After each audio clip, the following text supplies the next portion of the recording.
Iran અને Israel વચ્ચે હવે આરપારનું યુદ્ધ છેડાઈ ચૂક્યું છે। હવે એમાં કોઈ બેમત નથી। જે રીતે એકમેક પર મિસાઇલ અને ડ્રોનથી ઈરાન અને ઇઝરાયલ હુમલાઓ કરી રહ્યા છે, અલગ અલગ શહેરોમાં જે રીતે મિસાઇલ પડી રહી છે, જ્યાં ઇઝરાયલની વાત કરીએ તો તેલ અવીવ, બેત શેમેશ કરીને જે શહેરો છે ત્યાં ઇઝરાયલે હુમલો કર્યા હોવાના સમાચાર આવી રહ્યા છે।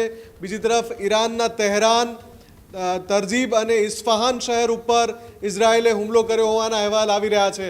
એટલે કે આમને સામનેના જે યુદ્ધની આશંકાઓ અત્યાર સુધી સેવાઈ રહી હતી, હવે એ યુદ્ધ સત્તાવાર રીતે છેડાઈ ગયું છે। સીઝ ફાયરનું હવે કોઈ અસ્તિત્વ નથી। અમેરિકા ગમે એટલી કોશિશ કરે પણ ઈરાન અને ઇઝરાયલ બે યુદ્ધના મેદાનમાં સામસામે ઉતરી ચૂક્યા છે અને જે પ્રકારની કોશિશો પીસ ડીલને લઈને થઈ રહી હતી એના ઉપર અત્યારે ઠંડુ પાણી ફરી વળતું હોય એવું દેખાઈ રહ્યું છે। આખી દુનિયા માટે ચિંતાના સમાચાર એ છે કે જ્યાં ઉર્જા કટોકટી હતી, ઉર્જા સંકટ હતું, વૈશ્વિક આર્થિક કટોકટીની સ્થિતિ હતી, એમાં વળી હવે ફરી પાછું જે આ યુદ્ધ શરૂ થયું છે એના કારણે જે મિડલ ઇસ્ટ છે ત્યાં તણાવની સ્થિતિ બની જશે। કેમ કે જેવું ઇઝરાયલના હુમલા વધશે, ઈરાન મિડલ ઇસ્ટના અલગ અલગ દેશો પર હુમલા કરવા લાગશે। આની પહેલાં સાઉદી અરેબિયા, યુએઈ, બહેરીન અને કુવૈત ઉપર ઈરાન હુમલા કરી ચૂક્યું છે અને ત્યારે પણ કેવું હતું કે ઈરાનની વિરુદ્ધ હુમલા માટે જે પણ મિડલ ઇસ્ટના દેશની જમીનનો ઉપયોગ થશે ત્યાં ઈરાન ડ્રોન અને મિસાઇલથી હુમલો કરશે। આઈઆરજીસી સંપૂર્ણપણે તૈનાત છે। આઈઆરજીસીની 7 અલગ અલગ પાંખો છે એ હુમલા કરવા માટે સજ્જ થઈ ગઈ છે। આ બધાની વચ્ચે ડોનાલ્ડ ટ્રમ્પે ફરી એકવાર બંને દેશોને અપીલ કરી છે કે બંને દેશો અત્યારે સંયમ વર્તે અને એકબીજા પર જવાબી હુમલા કરવાનું બંધ કરે।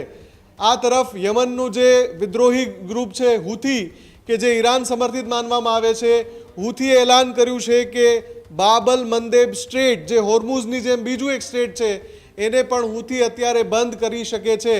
એટલે કે ધમકી ઉચ્ચારી છે બાબલ મંદેબ બંધ કરવાની, જ્યાં એક તરફ હોર્મુઝ સ્ટ્રેટ બંધ છે, એના ખુલવાના કોઈ આસાર નથી। આ યુદ્ધ ફરી એકવાર ફાટી પડતા હવે હોર્મુઝ પર કાયમી તાળું લાગે એવી સ્થિતિ છે।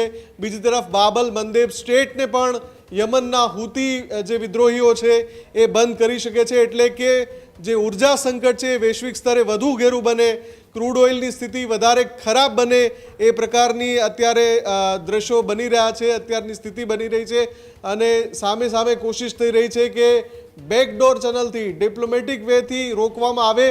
હજુ સુધી તમે અમારી ચેનલને સબસ્ક્રાઇબ નથી કરી તો અત્યારે જ ન્યૂઝરૂમ ગુજરાતને સબસ્ક્રાઇબ કરો, ફેસબુક અને ઇન્સ્ટાગ્રામ પર ફોલો કરો।